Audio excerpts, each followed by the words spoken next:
Welcome to Reality of Faith and Wisdom podcast number 2. And where radical faith and life's wisdom is found on the same platform. My name is Yuriy Mayba, and today our guest is Troy Dooley. Thank you for being here, man. It's a pleasure. That's good to be here, buddy. Awesome. Thank you for coming. What an amazing life you have. I mean, crazy. The life journeys, the failures, the victories. When I read your bio, I really thought I'm reading a book, like just amazing book. So that's just a hint for you. Maybe you need to write a book about your life. I'll keep that in mind.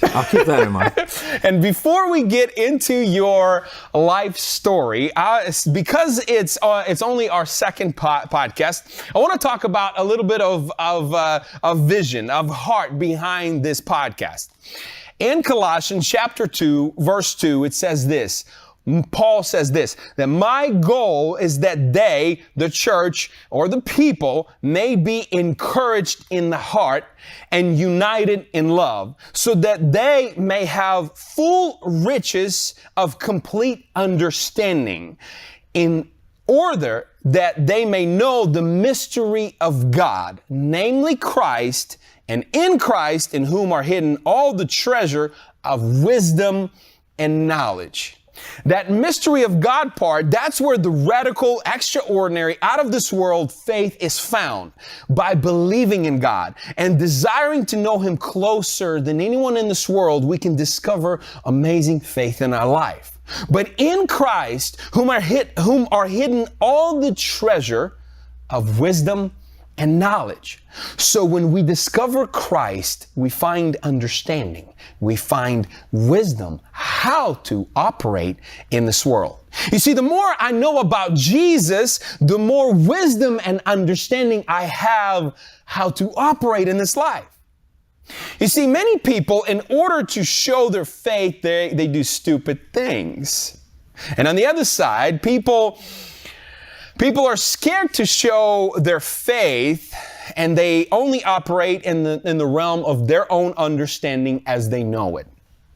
And Jesus never called us to show our faith to the world. Jesus never called us to show how wise we are, but He did call us to be example to the world, to have faith in Him and do everything like unto Him. He's truly our master, and everything we do is unto Him. And in Him, there is faith, there's amazing faith and understanding and wisdom of life. Simply put, love God, love people. Example, you live the example before God, and you live that same example before the people. I believe, this is my bold statement today, I believe the reason the world runs from Christianity is not because they hate God. I don't believe they just hate God for no reason, but because they don't see example of life, example of Christian life. God's been always misinterpreted in lives of Christians because we are not true examples to the world. And I believe that's why the world runs from Christianity. Instead of showing our life example, instead of showing who we really are and the way we live life, we're trying to show how much faith we have. We're trying to show how much wisdom we have. And the Bible says that the people, that means the world, everyone in this world, will know you by what you produce. So our faith in God and wisdom is designed to produce fruits to show people who God is. In Matthew chapter 7, verse 20, it says, you will know them, who? Us, Christians, right? By their fruits. When we truly operate in God's faith and wisdom of His Son, Jesus, our life will show the way to God. And that's what Paul says when he says we have the mind of Christ. We operate in this radical and amazing faith and in wisdom and understanding of life. And that brings me to this conclusion. Our marriages, our jobs, our hobbies, our living room, our life, even our failures can be example that produces the amazing message of good news about God. And that's what this podcast is all about. It's not about just your success. It's not about your failure. It's about living transparent life before God and before people. And this man, Mr. Troy Dooley, his life is just that. He does not hide any failures, nor he does hide any victories. He just lives this transparent life. From the moment I met this guy, man, I'm looking up to you. I want to be like you. You have a great boldness. You have a great faith, and you wear your heart on the sleeve, truly. Well, and sometimes that might be a bad thing too. I don't know. Yeah, sometimes it may be a bad for a certain time or a season, but in general, man, that will lead people to Christ. So now, today's title of this podcast, Rewards of Life. So let me introduce you to this wonderful man. And I'm going to take another 5 minutes while he's just sitting there and just looking at me. I'm going to tell you a little bit about his life. So I'm going to read some of it and I'm going to tell you some of it that I know. So Troy Dooley, one of the most influential voices in the mainstream entrepreneur community by critics and components alike. He's a co-founder of Beachside, CEO of global advisory agency Deep South Company, Inc. And Deep South is a group of companies which sole focus is to help guide organizations to develop a culture which delivers a true difference in the lives of those they serve. Troy has worked with startup entrepreneurs like me, and he has guided me in some things. I always say, hey man, I need your advice, to all the way to multinational corporation. Multinational, not multi-million, multinational corporation. Now, Troy is also a founding member of Catalyst A-Team, helping to facilitate hundreds of volunteers annually who serve 10,000 to 13,000 guests, and now probably even more than that, who attends Atlanta Catalyst Leadership Convention. And everybody know that's Andy Stanley, and that's the huge and amazing it's convention. Fun. Yes. Yeah. He is a former Marine. Okay. And if that wasn't enough, he was an ex-bounty hunter. I gotta read this. I gotta read this from your story. Coming out of the Marines, I decided I still need some more excitement. So I opened a bounty hunting and bail bond company agency. Soon we became one of the largest in Midwest with offices in 5 states. By 25, I watched as a new growth grew to over 1 million on the paper, and that's 25. And by 26, I was dead, busted, broke, and wondering what happened. I felt that, man. I've been there. Oh, it's tough. This was a great learning experience. I love how he puts that. You went through bankruptcy, and you don't hide that. It's in your bio. You work with multi-million internet marketing company. You work with 150 main streets entrepreneurs. And here's your creed. I want to read this. Troy Dooley's creed is living an epic adventure.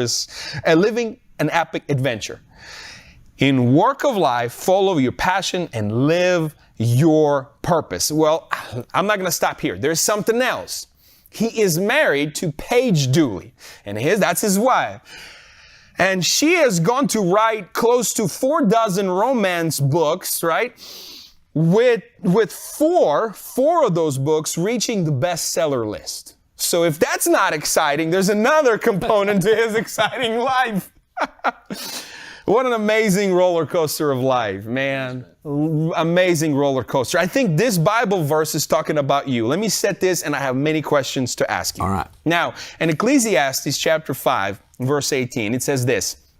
This is what I have observed to be good. All right. So you have to get this first phrase. This is what I have observed to be good.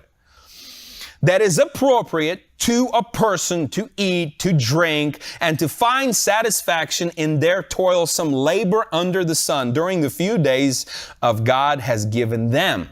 For this is their lot or their reward, the work of their hands. So your work or toil, as Bible says, becomes your reward. People are like, oh my gosh, it's Monday. I got to go to work. But Bible says that's your reward. Now, later, Bible says this, moreover, when God gives someone wealth and possession and ability to enjoy them, to accept their lot and be happy in their toil, this is a gift of God.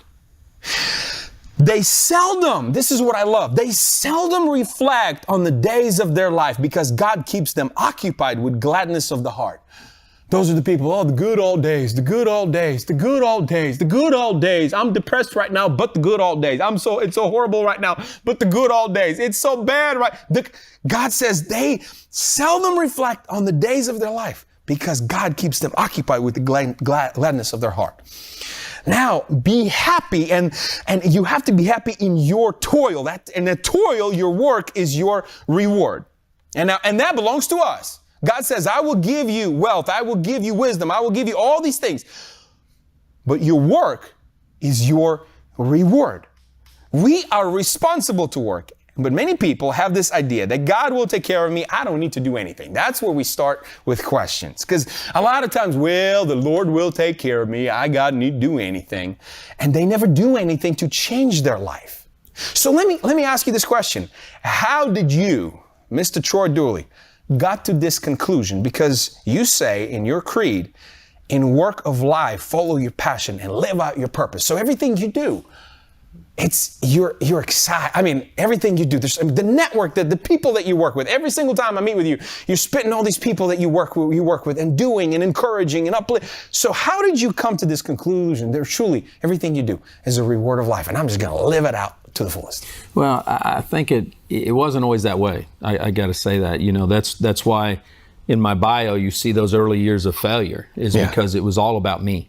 It wasn't about Paige. It wasn't about the kids.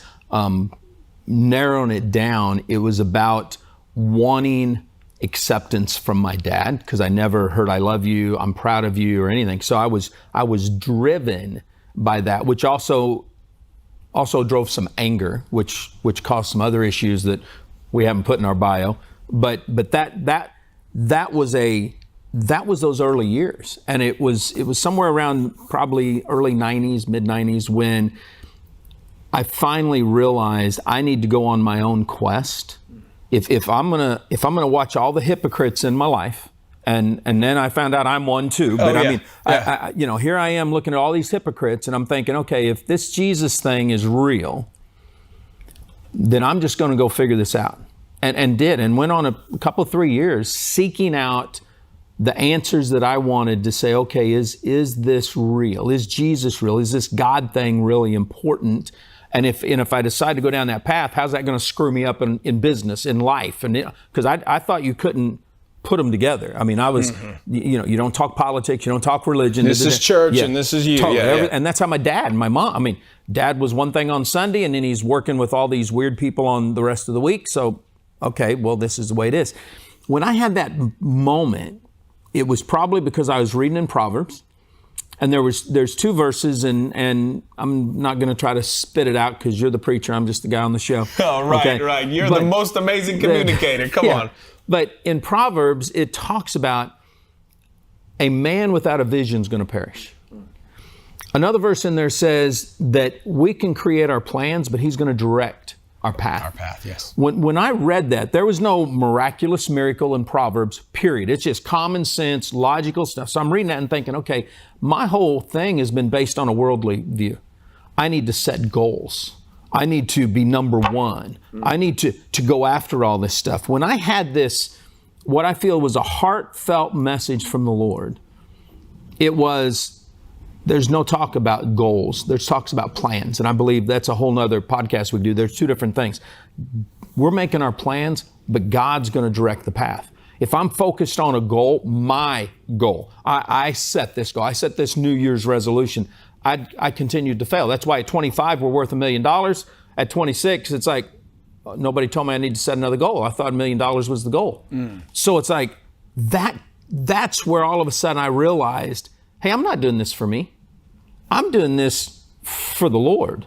Because as I continued to read, Ephesians says, work as the slaves to the master. You work as if you're working for God, not working for man. It's like, oh, I can do this. And from that point forward, all I seemed to study for about a year were those that were number 2 in the Bible. Not number 1, but number 2. Aaron was number 2. Joseph was number 2. Joshua was number 2. When you started looking at the number 2, that helped those.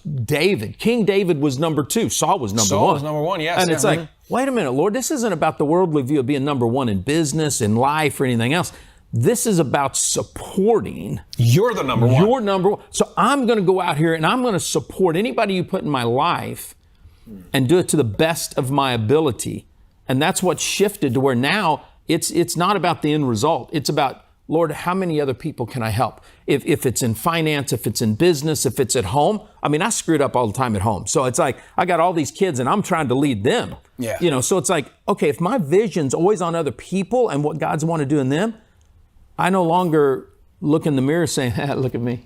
So it's not even, you didn't even mention money. It's not even about money. It's about life's purpose. It's about, God, what do you want me to do in this life? And for now, even though I don't know that answer maybe, because some people might be watching and wondering, you know what, I don't even know how to hear from God.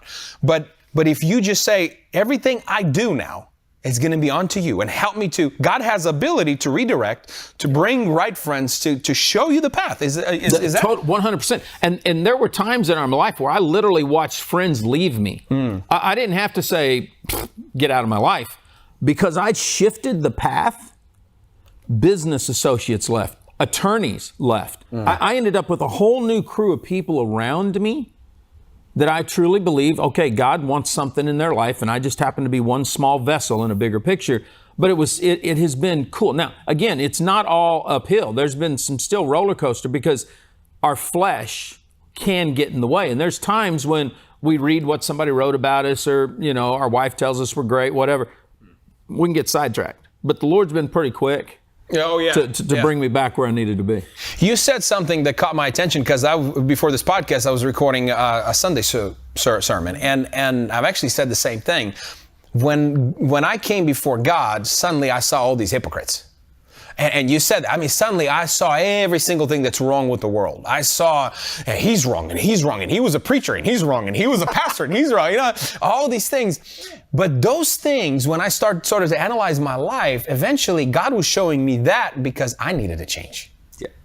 Is that what you experienced? That is. And there's another verse in the Bible, it's in the New Testament, that really talks about how if the Lord loved us enough to give his life for us, to accept us, he would hang out with the sinners all the time, then who am I to be judging others? Now, there's a time for judging. There's a time when you got to hold people accountable.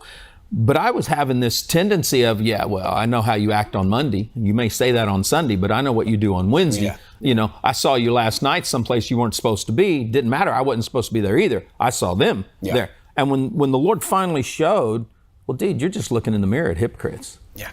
That's when it's like, oh man, this must be what grace kind of feels like. But that's where that fine line is that the people that are still doing that but hiding it versus the people that just realizing, saying, Lord, I'm still struggling. Lord, help me in this. That coming to other people as iron sharpens iron and saying, Lord, and saying, you know, Troy, help me, or John, help me, or somebody help me.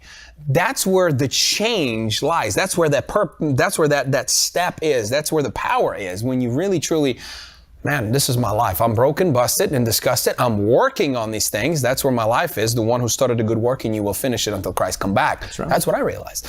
Now, I have another question for you. How can we encourage people, because it's all of this podcast, it's all about you. So how can we encourage people now to understand that everything that they do, there is no division between work and God, church and your home, your business and you walk with God. T.D. Jakes said this, that the reward for overcoming this challenge is my next challenge. Mm-hmm. And that's it. We think, man, as long as I get this, and when you get this, God is saying, whoop, there's another mountain. And so how can we tell people, how can we encourage people for them to understand that? Because there's a moment in your life that I think it didn't come in one step. It was the step after step of realizing that. What does that look like? Well, I had to realize it was about a journey. And I didn't get this from the Bible. This came literally from growing up reading Westerns my whole life. I loved Westerns. But when I started seeking answers, you know, it's like, well, why would you go to a fiction story to get the answer? Except that when you look at just this country, when we look at how you guys immigrated into this country, everyone's always on a journey. It wasn't just the destination. You didn't just come to America and your parents say, okay, we're done. Yeah. Oh, that's just a brand new journey. Totally. Yeah. So it's like, okay, all these pioneers from the time they hit the East Coast to the time they went to the West Coast, it was all about the journey. When I started realizing, okay, life is a journey. It's not about, okay, this is my business, this is my personal, this is my Jesus thing, and I don't want them to mix. It's never been that way until modern history. Before that, everybody did everything. And it's like, okay, if I could learn, Lord, that I'm on a journey and everybody else is on a journey, and the only reason people try to segregate their lives is out of guilt or fear. Those are the only two reasons. I'm guilty, I don't want you to know what I'm doing, or I'm fearful that you won't accept me because I love Jesus or I don't love Jesus or whatever. When I got past that, because as a kid, I wasn't past that. My mom was a wacky person, okay? My dad was an organized crime. They didn't know if I was a criminal or a Jesus freak. And it's like, I wanted to get over that because I was embarrassed. When I wiped out who I was and just said, okay, it's not about me, it's about other people. And that was small steps at a time. Yeah. Once I got to going in that, then all of a sudden it's like, okay, what's best for the team? What's best for my wife? My family. My family. How can I help the church? It's like all of a sudden I because of Catalyst, we dug so deep into church. It's like, wow, man, I put this preacher on a pedestal and it's like, he's normal too. Yep. Yeah, and it's like, okay, Lord, I just want to help. I want to be able to help people in business, help them in their personal life. And this is something that I think everybody screws up on because of guilt. This is where Satan brings the guilt into us, is we don't think we can talk about something if we're not perfect at it. Yeah. And it's like, wait a minute. Well, you've been bankrupt, Troy. You can't talk about business. Heck yeah, I can. This is how I did this. Too much debt, not paying attention to the small details. Well, you can't talk about marriage. You and your wife were separated. You've had affairs. Well, then heck yeah. Here's why that happened. If I'd have put some boundaries in place, if I'd have had accountability partners, if I wouldn't have thought I was this knight on a white horse when really I was this beat up, tattered knight, if once you accept that and realize, okay, I'm on a journey. Yeah.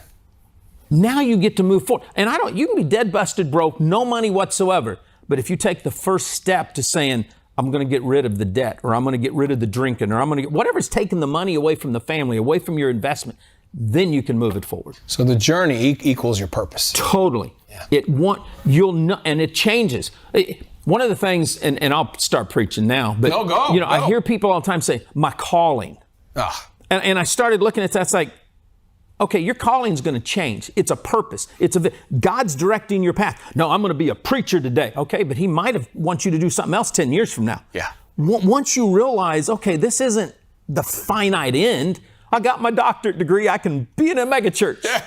No, God may have something different. Open up to what the Lord, it's a journey until he comes back or we die, one of the two. It's a journey in life and it's going to change systematically. Not everything. Finite is your relationship with Jesus Christ. If you're married, that should be a finite relationship. You made a vow, you made a covenant just like he did with us. So there's certain finite things, but for the majority of it, it's like a toboggan race going down a hill. You never know. Yeah, it's a pulse. That's the way I see it. That's why it's here, because there's going to be valleys and there's going to be peaks. And it's always, if it's a flat line, you know what happens. Yep. Yeah, that's it. What motivates you? Because you are successful, and I've seen the patterns of your life. What motivates you to work and keep going when things are really failing? Because maybe there's many people that are watching right now, and it seems like, man, everything around me is failing. I mean, my marriage is kind of shaky. My kids, my business. What motivates you? What is the one thing that you can say to everybody? You know what? Right here, this is the first step that you can do. Your integrity. Mm-hmm. You've got to draw a line in there that says, okay, this is what I will do or what I won't do. And I'm going to use an example, not of a failure, but of a success. I was the interim COO of a publicly traded company doing hundreds of millions a year when the one of the board members called.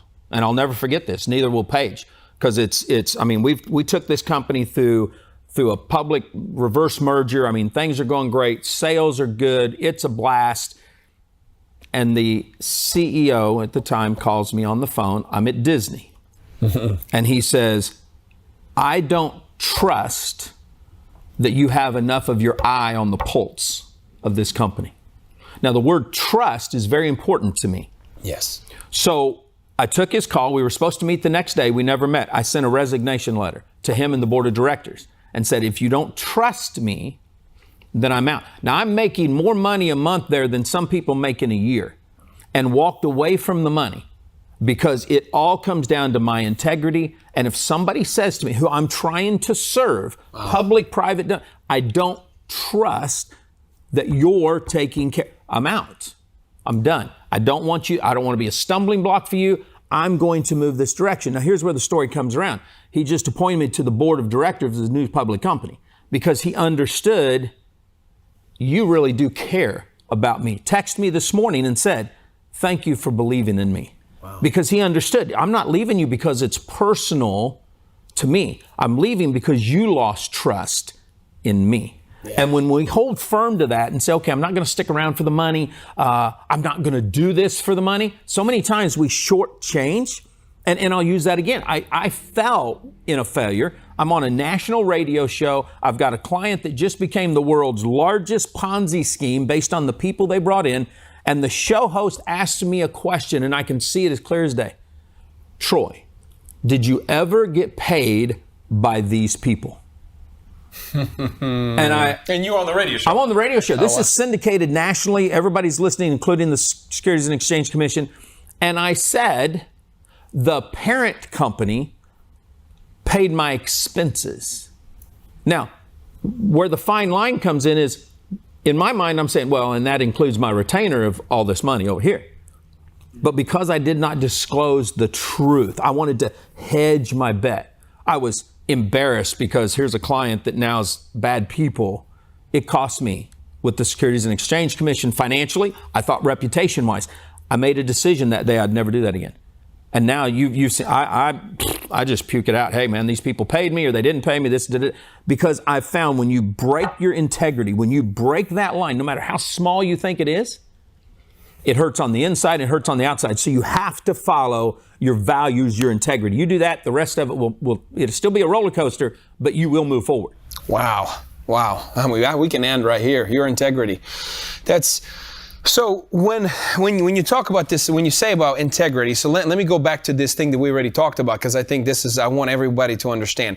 Is there a separation then between anything that you do for God in this world, for this world and for God? Is there any separation, or it's all on the same platform? Because God is calling us to be integral in everything that we're doing. So is there, because some people think, well, this is for God, this is kind of mine. Is there such a thing? No, and I've got to say that there's probably one time I thought that. Mm-hmm.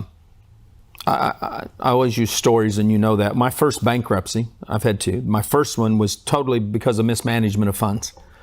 But I'm driving back from Atlanta to Kansas City at the time. I'm by myself. I'm in the car. I was listening to, I don't know who, Paul Overstreet actually is who I was listening to. And he has a song about dig another well. And it's the story in the Bible where Satan came in, wiped out all the wells, and they had to dig some new ones. And I'm sitting there, and the Lord said, the reason you're in this spot isn't because of me. The reason you're in this spot is because of all the debt that you accumulated. Can you say that again? The reason I was in the spot that I was in wasn't God's fault. God gave me the assets. He gave me the talent. He gave me the blessing. I was in that spot on the verge of bankruptcy because of my mismanagement of because I went into debt. I had a new car. Paige had a new car. She wanted to sew. I bought her a $5,000 sewing machine. There's just stupidity. Yeah. On my part. And he said, that was yours. That wasn't mine. You can't lay that on me at all. The reason why I want to hear that, because many people, they do these stupid things and they turn around and blame God. And I think it's such a coward. No. And that goes back. You cannot separate. You are a person. God created you. This is my worldview. God created us as people. He didn't say, okay, today I want you to be this and tomorrow I want you to do it. No, we may have different roles. We have different hats, but we are one person on a journey where if we put our vision down, our kazon, I think that's the Hebrew word, if we do that, and we're making the plans, okay, God, this is the vision I truly believe you've given me, at least right now. I don't know where it ends because I'm on a journey. Yes. Then I'm going to make these plans. If I'm screwing these plans up, I need you to redo the map, okay? If I need to take a shortcut or a long, you got to direct where I'm going. But it's all, I don't separate. If I'm talking, you can be a heathen And you're going to know my faith. You're going to know where everything I say is going to come from the values inside of me. And if you want to hold, oh, Troy, you're a Christian and you just screwed me. Not intentionally, so let's talk about that. I never hide any of it. Yeah. I just never puke down somebody's throat with it either and use it as a crutch, because I think people do that. Oh, I'm a Christian. You got to, come on. No, I don't do that either. Yeah, wow. So when maybe somebody's hearing it right now, all this good stuff, and they're saying, you know what, I want to get out of that poverty mentality. I really don't want to live. I want to be trustworthy. What would you recommend to people as their first step? Not to live. Maybe it's a financial mentality. Maybe whatever that is, because there's so much more. What would you do first? All right, I'm living here, but truly, I want to get out and live a different life. I would, if you're a Christian, I'd tell you to go to Matthew 25 and read the parable of the talents, because this is something I learned really, really late in life. Like I didn't learn it until Yuriy came into my life, or I'd probably have more assets now than I've ever had. But what happened was in the parable of the talents, it makes you realize that none of this is yours. Mm-hmm. Everything that you have is given to you. And you mentioned this in the first verse that you read on the podcast. God gave you. See, this is all God's. And when you start to learn, if you're in a poverty mentality, it's because you think it's yours. Yeah. Okay. So once you say, okay, this isn't mine. These are assets. It may be a rented house. It may not be something you own. God gave you everything that you have. And when you start to say, Lord, I want to be a better steward, a better manager of what you've given me, your family, your career, your business, whatever it is. I don't care what it is. You might be a school teacher. Until you are a better school teacher, realizing God gave you those children to teach, not the other way around. Once you realize that, once you've given him, Lord, I am so sorry, this is yours, that's when that poverty mentality shifts. Wow. And on this note, I have to end this because this is so good. And I'll read this in Ecclesiastes, what you just said, Ecclesiastes chapter 2, verse 26. It says, the person who pleases him, God gives wisdom, knowledge, and happiness. The person who says, God, everything is yours, which you just said. God gives wisdom, knowledge, and happiness. But to the sinner, he gives a task of gathering and storing up wealth to hand it over to the one who pleases God. It's such amazing. Is there anything else as we close you want to tell everyone who's watching this podcast? It truly is a journey. Okay, so don't think that overnight it's going to change. You haven't gotten in the position you have overnight, and you're not going to get out of it overnight. But take the first step. And that first step may just be, Lord, I need help. I need to find somebody to help me, or I need to listen to more of this podcast, but take the first step. You take the first step, the second one's a little easier, third one's a little easier. You might even trip back a couple times. It doesn't matter. Just keep on going forward. It's all about the journey. Well, thank you so much for being on this podcast. I've learned a whole lot. I think I will do everything that you're saying and not fail once. No, we will fail. We will fail many times, but it's important to live this transparent life before God and before people. And remember that your work, your toil is your reward that God is giving you. Be blessed.